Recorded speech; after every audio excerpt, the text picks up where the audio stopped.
Hello and welcome to DTC Podcast. I'm Eric Dyck. Today we are joined by Luis Amoroso, CEO of Full Glass Wine, owner of Winc and Wine Insiders, along with Pat Ballas, head of e-commerce for NIFT, the platform designed to help DTC brands reach their acquisition goals by putting offers in the hands of net new customers. On the digital side, this is an important acquisition tool for us, and roughly 25% of our acquisition comes through NIFT. Today, we'll hear about NIFT, a platform that reaches 37 million people and shares unique offers from brands like Wine Insiders as a thank you. We take that unique offer and deliver it to them in a high attention way. We have a patented algorithm that basically matches that offer with a consumer. Year to date, our average conversion rate for all our DTC brands is over 10%. So we're delivering first-time customers for brands like Luis at the CPA or lower. This episode is an eye-opening exploration of the world of new customer acquisition with NIFT and Full Glass Wine. Want to get in on the action? Check out gonift.com and enter the code DTCThanks. We want to reward our good listeners with a free DTC gift through NIFT. Thanks again, guys, and on with the show.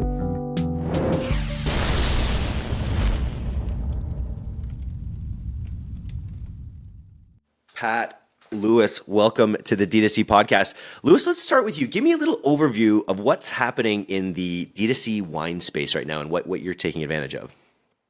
Yeah, so what's happening is sort of, coming out of COVID, the boom cycle in COVID, a lot of companies became overextended in inventory. They spent too much on customer acquisition during COVID, on customers that had a different profile than their pre-COVID customers, and had higher attrition coming out of COVID that put them in bad cash positions with excess inventory. And, you saw that not only in the wine space, but in a lot of e-commerce companies where, they took too large of positions in inventory, their sales declined, and they got, put in a bad cash position. So Full Glass was created to roll up companies in the direct-to-consumer wine space. We've acquired two brands so far. The first was Winc, which was a subscription business. And second was Wine Insiders, which is more of a transactional business. And looking now to, in the next 30 days, roll up the third brand / company and, move on from there. What are the key changes you're making to these businesses to right the ship, so to say, in the roll-up? So I think a lot of these companies were funded sort of what we call the frothy days, sort of from 2011, 2012 to 2019, where there was a lot of sort of inexpensive, free-flowing money, and some companies got funded that, in any business, obviously it's across multiple areas, but in the wine space, you have to know wine, you have to know logistics, you have to know distribution, you have to know marketing, packaging, and it's putting those all together. One of the key areas we see as we've rolled up these companies is improvements in cost of goods sold and improvements in SG&A. These companies had a lot of employees and way too large of workforces for the sales revenue that they were doing. And then the third area was marketing, just crazy marketing spends on areas that were not really sort of more brand building than direct to consumer acquisition. And what we're really focused on is cost per customer acquisition and LTV, and you didn't really see that in some of these companies. The fundamentals, back to the fundamentals. Yes. Yeah, that's people. Yeah, people's appetite for wine is unending, even post-pandemic. So then what brought you to NIFT as an option to scale? So, I got a NIFT for some other product. I can't even remember what it was. And I was like, oh, well, this is interesting. So I went to the website, checked it out. And there was another wine company running on NIFT. Didn't really like their offer. And everything. So I thought I'd reach out to NIFT and connected with Pat and really liked him and the team. And we really just created a strong working relationship. I mean, I think we went in saying, hey, we don't have a preconceived notion of what's going to work for NIFT. We don't have an offer that this is it, take it or leave it. We're like, let's work together to figure out how to make this a win-win and orchestrate the offer that's best for their customers. And, we've been very open book both ways about what works for each other. Amazing. Let's back it up a little bit because we were recently, I think people are always looking for ways to acquire customers at reliable rates. The ad platforms we talk about so often on this platform are getting tougher, heading into Q4. And so I'm interested, Pat, in NIFT and what its main proposition in the D2C ecosystem. So explain that to the listeners. Yeah, thanks for having us, Eric, and thanks for the kind words, Louis. Really, what we focus in on doing, Eric, for DTC brands is helping them acquire customers, and not just any customer, incremental new customers. And it's a high attention platform that we acquire those customers through. And then ultimately, like Louis kind of drove to, we want to understand what their CPAs are and deliver consistent CPAs at that level or below for them, and really Amazing. deliver then unlock scale. So that's the why. Start with the why, the most important piece. And so Louis alluded to it, but the what is this sort of gifting experience that you've kind of tapped. You've kind of created like a bit of a gifting network. So explain this concept. Yeah, no, it really is kind of unique because the whole premise is there's ad blindness everywhere, and then you don't know if the ad's a real person or not. So really what we do is, first of all, our audience comes from our partners. So we have partners that share a gift, all right, and we've had 37 million folks in our ecosystem, all right, that brands like Louis create unique offers, all right, and we take that unique offers and deliver it to them in a high attention way. And we have a patented algorithm, all right, that basically matches that offer with a consumer that has a high potential for a match rate. And then once that match is created, ideally they convert with the customer. So year to date, our average conversion rate for all our DTC brands like Louis is over 10%. So we're delivering first-time customers for brands like Louis at the CPA or lower. And then how do we unlock scale? So paint even a more specific picture of the gifting experience on the front end of this. So who is generating, like we mentioned Uber, but Pat, like what other kind of experiences provide the front end of this gift experience? Yeah, so we've got a plethora of partners, some name drops, for example, like Park Mobile is one. So that's a large parking app here in the United States. Meetup's another one. iHeart's another one. Afterpay's another one. MindBody's another one. And MindBody's a great example of how this works. So if you think about it, MindBody's a platform that powers over 40,000 local gyms and studios. Okay. And so a use case with a MindBody studio is if you sign up and go to Pat's Pilates, you could get an email saying, hey, Eric, thanks for signing up for Pat's Pilates. Here's a $30 NIFT gift for being a loyal customer at my studio. And then literally you then click on that email, then you come onto the Go NIFT site, and that's where it takes place. You give us your name and email address. The matching algorithm says, what do we think Eric's interested in? What has a high probability of match rate? Who aren't you a customer of today? Well, let's surface those categories to you. We're building intent and interest. Then you see 2 gift cards. And that's really interesting about our platform because it's that high attention where you see one gift card and another. Then you pick that one that has the offer that you want to go forward with. And then you get a code to use on their site or a direct conversion page. And then you convert on that D2C brand site. Is it a swiping? Is it a Tinder situation? You're swiping left, swiping right on which offer you like better? Yeah, you can right there go right next one offer, next offer, pick the offer you want to go, select the offer. And that's when you then get the code to use on, for example, Wine Insiders or Winc site, or get a dedicated landing page and you convert on their site.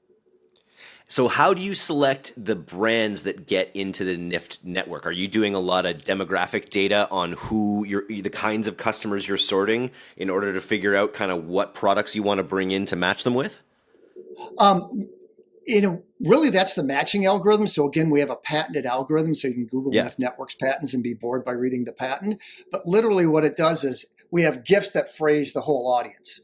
So again, clearly, like for example, with Lewis's business, there's certain states you can't sell DTC wine in. So we suppress those states.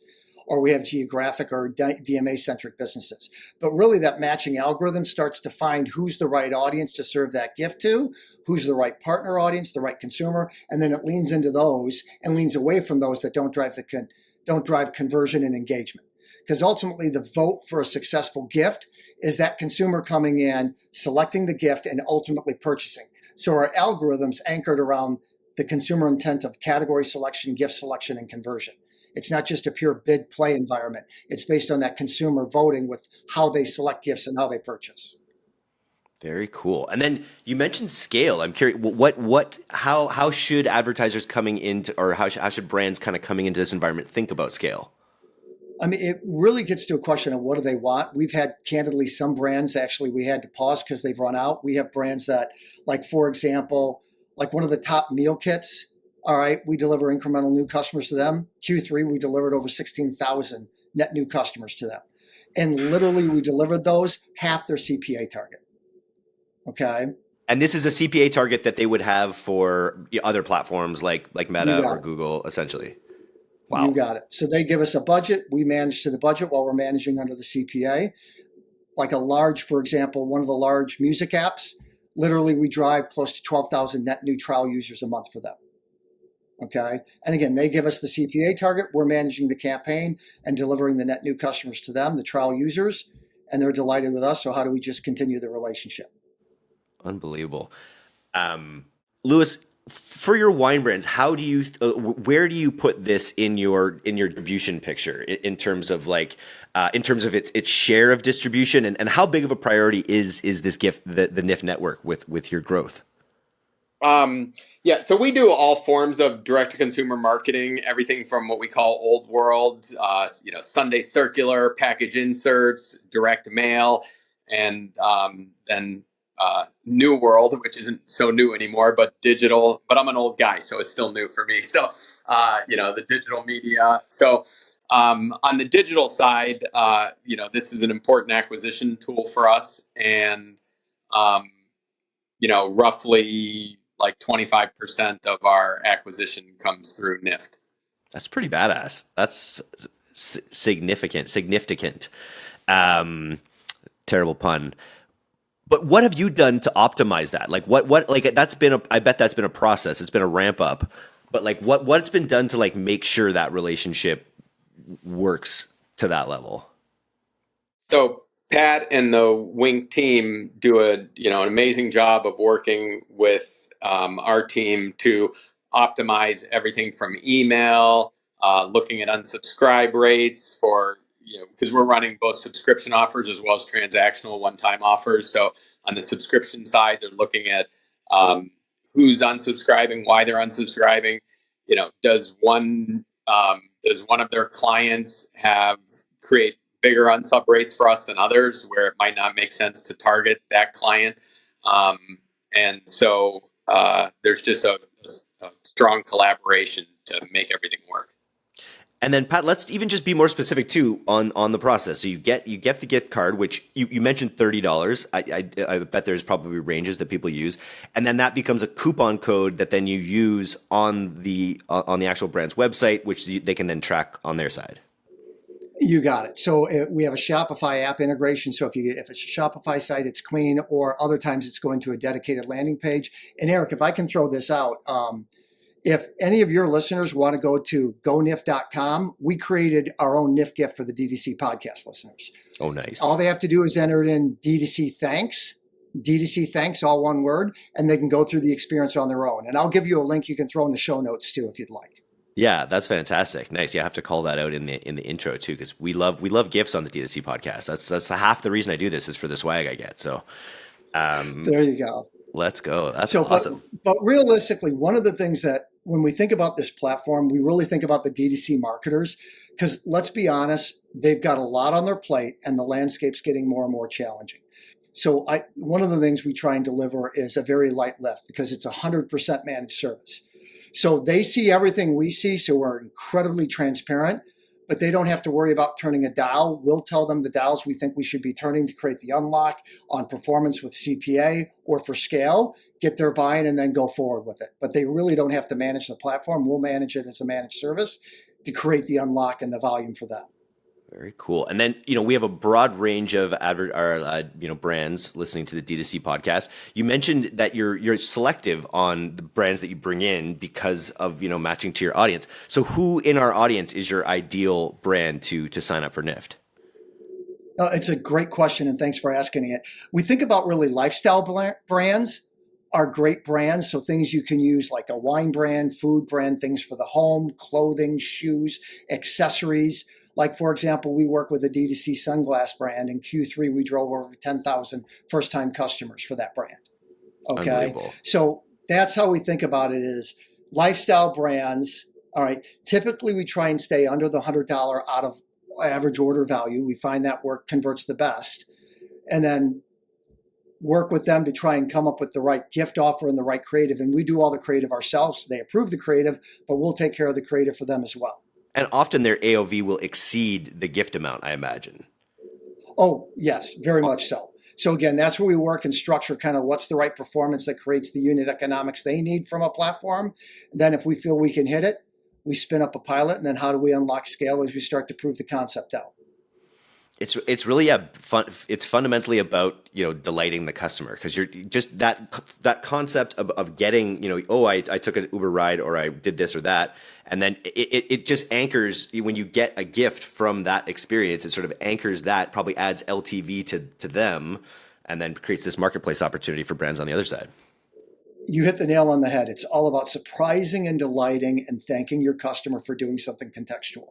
They're not even expecting it, and then all of a sudden they get an email, or all of a sudden something pops up in the app. Thanks for registering your child for that youth soccer league. You're not even expecting that. And now all of a sudden you're getting a gift for doing something that you weren't expecting. You don't have to name drop, but can you give me an example of like the most delightful experience that that NIFT has facilitated from the front end through to the product conversion rate? Well, I'll use Lewis's because we'll do post-purchase surveys. So about 14 days after a purchase, we send a note to the customer. Hey, and like Lewis's brand, we get a lot of great feedback saying, love the wines. I already ordered another round. So we're trying to not just delight them, but then check to make sure how do they feel about the brand they purchased from. So Wine Insiders is a great brand that we featured for well over a year now, and it gets great reviews and feedback from the customers who purchase. Very cool. And is there a discount that happens in this process at all? Or is it sort of, is the money just passed along essentially? In essence, it's passed along. So like the value of the gift is a monetary value. Yeah. And then they apply that code to the site, and then that value is taken off the cart. So then they're getting the new value based on the gift value that they received through the NIFT gift. And then the brand set that value with us, and we can test different gift values. So like Lewis alluded to earlier, we've tested a lot of different gift values for Wine Insiders to find what's the right value that creates the unit economics for his business and the velocity and conversion and delighting the consumers to purchase at a high rate. Very cool. Lewis, we're headed into Q4, which I imagine with the holidays and everything is probably as big of a deal as it is for any other brand. Does your strategy in Q4 with NIFT scale along with the other platforms, or do you have it sort of at a steady rate, or is it something you think you're going to scale over Q4? No, yeah, we'll definitely scale it over Q4. Nice. And then so does that just mean allocating it budget, or does it mean mean being more aggressive with your CPA? What are the actual mechanics of scaling that from your side? Basically just giving more budget because it's the holidays and people are just buying more. And so that will allow us to spend more. Turnkey. It's the thing that platforms, agencies, networks love to hear, especially for the holidays. Let's spend more. Very cool. Okay, well, we have to. So it was giftnift.com. GoNIFT.com.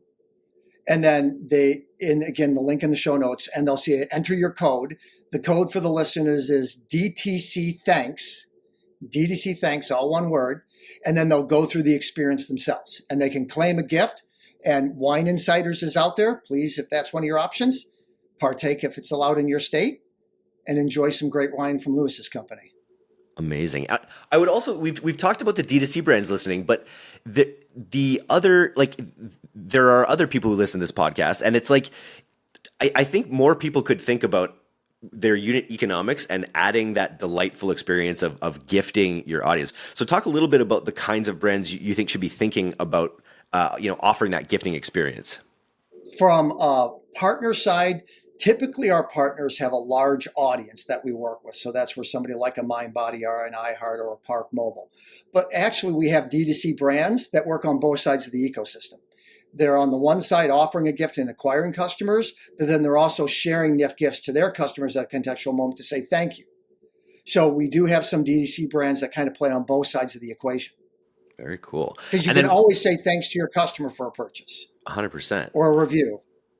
So where do you see this space going? Like the scale you're able to achieve with these partners is already massive.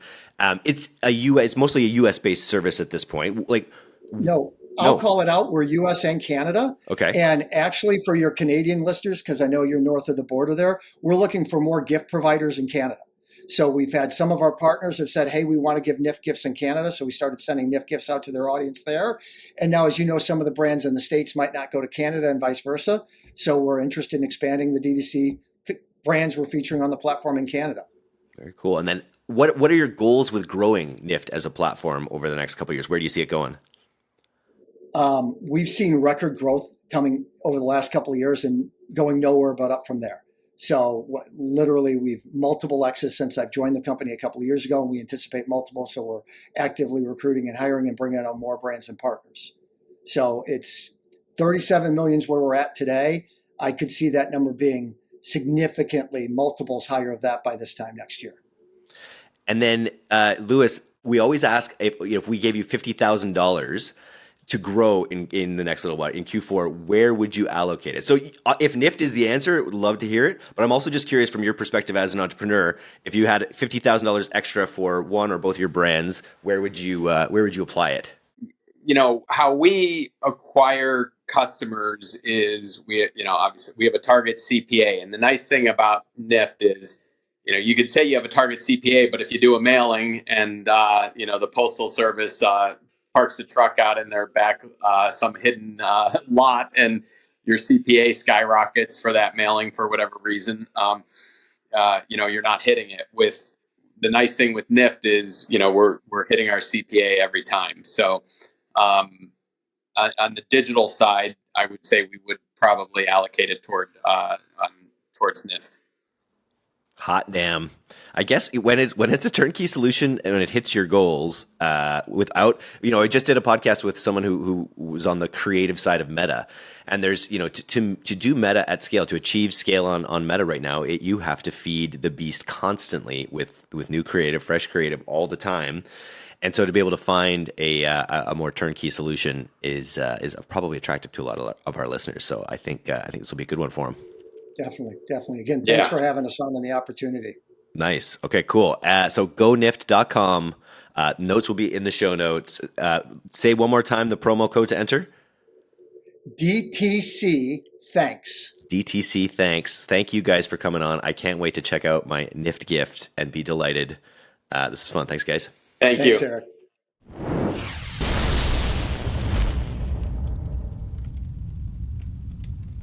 Thanks so much for listening to today's episode. If you're not a subscriber to our newsletter, you can do that right now at directtoconsumer.co. I'm Eric Dyck, and this has been the D2C Podcast. We'll see you next time.